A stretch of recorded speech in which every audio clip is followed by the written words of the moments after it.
Bonjour, je suis Laura Siboni, j'ai écrit un livre sur la prise de parole en public qui s'appelle L'école de la parole, où je donne des exercices, des conseils pour s'exprimer en public. Aujourd'hui, on va surtout parler de négociation et je vais commencer par vous décevoir parce que la négociation, ce n'est pas le débat. Vous n'allez pas manipuler l'autre. Négociation, ça a la même racine que négoce, le commerce. Il s'agit de satisfaire les deux parties, que les deux parties prenantes, éventuellement les deux personnes, soient satisfaites à la fin de la négociation et aient obtenu ce qu'elles voulaient. Il y a énormément de situations de négociation différentes. On peut négocier son salaire lorsqu'on se fait embaucher, lorsqu'on est dans une entreprise. Un entretien d'embauche est déjà une forme de négociation. Vous proposez des compétences contre un poste et un salaire.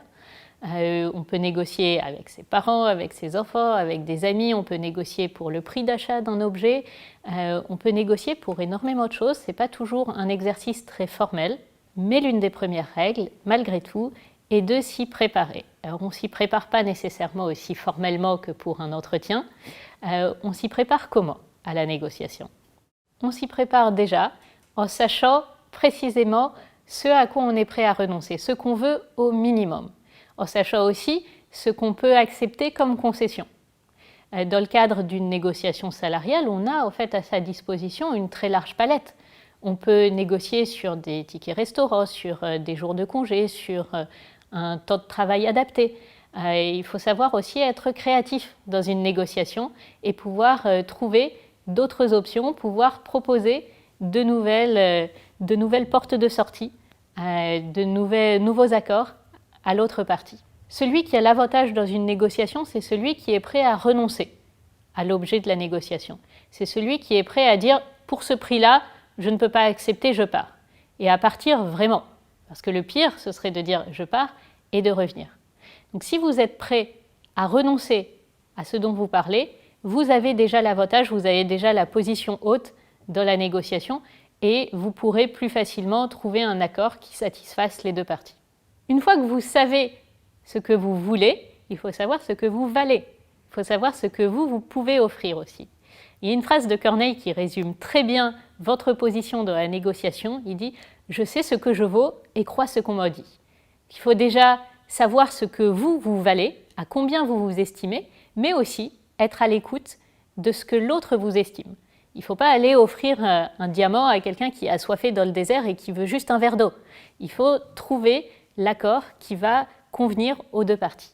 Un bon exercice pour pouvoir pratiquer la négociation et pour pouvoir être plus créatif dans ce que vous proposerez comme alternative à l'autre partie, c'est aussi de négocier contre son camp, si vous avez le temps.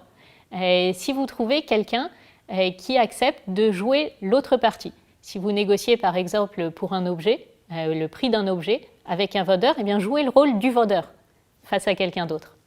Ça vous aidera à mieux comprendre quelles sont les attentes de l'autre et donc à mieux y répondre et à proposer différentes alternatives, différentes concessions, compromis qui vous permettront de mener à bien cette négociation. Pendant la négociation, il va falloir la cadrer. Il va falloir, même face à un recruteur, savoir que vous êtes sur un pied d'égalité et le lui signaler, lui dire que s'il vous offre quelque chose, vous aussi, vous avez quelque chose à offrir et qu'ensemble, vous cherchez une solution. C'est des choses qui peuvent se dire de manière parfois très directe. Dire, on cherche une solution ensemble. Si vous êtes dans une négociation face à un client mécontent pour un service après-vente, par exemple, eh bien, il s'agit aussi de lui dire « D'accord, vous avez des plaintes à exprimer, mais on va chercher ensemble une solution. On va chercher ensemble comment vous satisfaire. » Ça s'appelle cadrer la négociation, savoir sur quoi est-ce que vous discutez. Contrairement à l'entretien, vous n'avez pas à justifier tout ce que vous dites. On n'est pas dans un débat. Vous n'allez pas argumenter, vous n'allez pas justifier tout ce que vous apportez. Si vous ne pouvez pas aller à une soirée, par exemple, ne dites pas « je ne peux pas parce que j'ai mon cours de yoga et j'ai promis que, et puis la dernière fois, je n'ai pas pu y aller ». Dites « je ne peux pas venir ce soir, mais on va trouver une autre date, mais on va chercher une solution ». C'est une négociation, le but est de trouver un accord qui convienne aux deux parties et pas de trouver celui qui a le plus raison. Ça, c'est l'objet du débat. La partie importante qu'on oublie souvent en négociation, c'est la conclusion. Mettez si possible à l'écrit, après avoir reformulé une dernière fois les acquis, la position sur laquelle vous vous êtes mis d'accord entre les parties, à l'écrit de manière claire avec les rôles de chacun. Autant que possible, signer, vérifier les engagements de chacun avec des sanctions si les engagements ne sont pas tenus, avec des délais, avec des processus de vérification. C'est important de savoir précisément ce qui se passe si les accords ne sont pas tenus, de savoir ce qui se passe si ce à quoi aboutit la négociation ne se passe pas réellement. Bien, avec tout cela, je vous souhaite bon courage pour vos négociations.